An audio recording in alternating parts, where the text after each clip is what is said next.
মা মা কেরাডা হে ও গেদি আইছ? হ মা তুমি ভালোই আছো? হ আমি ভালোই আছি, তুমি তো ভালো আছো? হ মা আমি ভালোই আছি। আমি তোমার বলে মেলা দিন থাকুম দেখে আমি ব্যাগ বইরা কাপড় চোপড় নিয়ে এসেছি। হ তুমি ভালোই করছো। ও বৌমা আমি কাপড় চোপড় দিয়ে আলমারিতে থুই হাত মুখ দিয়ে তোমার বলে আইতাছি। আরে গেদি তুই থাকবি কয়দিন? হুদাই কামে আলমারি খুলে আর আলমারি কাপড় চোপড় তুই উল্টা পুল্টা করিস না। তোর ব্যাগটা ঘরের একটা কোনায় থুয়ে দেখা, তোর দরকার পড়লে তোর কাপড় তুই বাই করে নিয়ে আসবি। হ মা তুমি ঠিকই কইছো, আমি তো থাকুম ওই কয়দিন আর হুদাই হুদাই আলমারিটা খুইলে আলমারির কাপড় হুদাই নষ্ট করমু। তার কি কাম আছে? আমার ব্যাগটা আমি ঘরে রাখবো নাই থুই গে।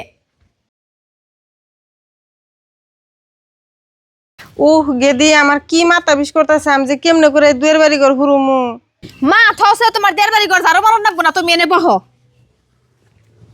দেখবা আমি দেড় বাড়ি ঘর সুন্দর করে ঝাড়ু দিম। দেড় বাড়ি ঘর ঝাড়ু দিয়ে তোমার নিকে আমি এক কাপ গরম গরম চা বানিয়ে আনি, চা খাইয়া তোমার মাথা ভিজ যাইবো গা। হ মা তাড়াতাড়ি তুমি এনে কাম করে আমার নাকি এক কাপ চা বানিয়ে নিয়ে আমার মাথাটা হেরম বিষ করতেছে। আরে হ গো হ, তুমি আমার নিয়ে কোনো চিন্তাই করো না। আমি এতে মেলা আরামে আছি। আমি তো একটা কামও করি না, সব কাম মা করে, খালি আমি খাই আর হইয়া ঘুম পারি। আর শুনো, তুমি কইলে আমার দিয়ে একটা কামও করাইবে না। আমি এবেতে থেকে যাইয়া তোমার কাপড় ধুমু, ঘর মুছুমু, সব কামই করমু। আর শুনো, তোমার নিকে আমি ফ্রিজে বেশি করে রাইন্দা থুয়েছি, তোমরা গরম করবা আর খাইবে। মা এই নাও তোমার চা। মা একটা কথা, মেলা দিন ধরে তোমার হাতে রান্না খাই না, আমার হাঁসের মাংস দিয়ে রুটি বানিয়ে দিবে, আমার মেলা খাইবার মন ধরছে। হে সকালে থেকে দেখতাছ যে আমার মাথার বিষ করতেছে, আমার মাথার বিষ আমি কোনো কিছু করা পারতাছি না। তুই কোন হিসাবে আমার রান্দা বেড়ে দিবার কর? পাকঘরে সব রেডি আছে, যা তুই রান্দা বেড়া করে খাগা, যা এন থেকে যা। ও বৌমা, তাহলে আমি রান্ধি গিয়া, দুই মা মেয়ে মিলে একখানে বইয়ে খামু। ও গেদি হুন, তুই কি আজকে যাবি গে? কে মা? না তার মানে তোর খালা ফোন করছে আর তোর বাপের আর আমার যে পদ দিছে আমরা হেনে যামু, তোর একলা একলা বাড়িতে কেমনে করে থুয়ে যামু, সেই জন্য তোরে জিজ্ঞেস করলাম।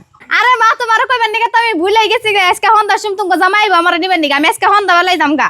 তেলে তো ভালোই হবো, তুই গেলে গা তোর খালা করতে যায়, তোর বাপে আর আমি আরাম মতন কয়দিন থাইকা হমু। ও বৌমা, তাহলে আমি রেডি হই গে। আসলে তো মেয়ে মানুষের কোনোদিন নিজের বাড়ি হয় না। জামাই বাড়ি থাকলে কামলার মতন কাম করার নাগে, তাও কোনো দাম পান যায় না। আর বাপ মায়ের বাড়িতে যাই একদিন ছেড়ে দুদিন থাকলে বাপ মায়ের জিগায় কবে বাড়িতে যাবি।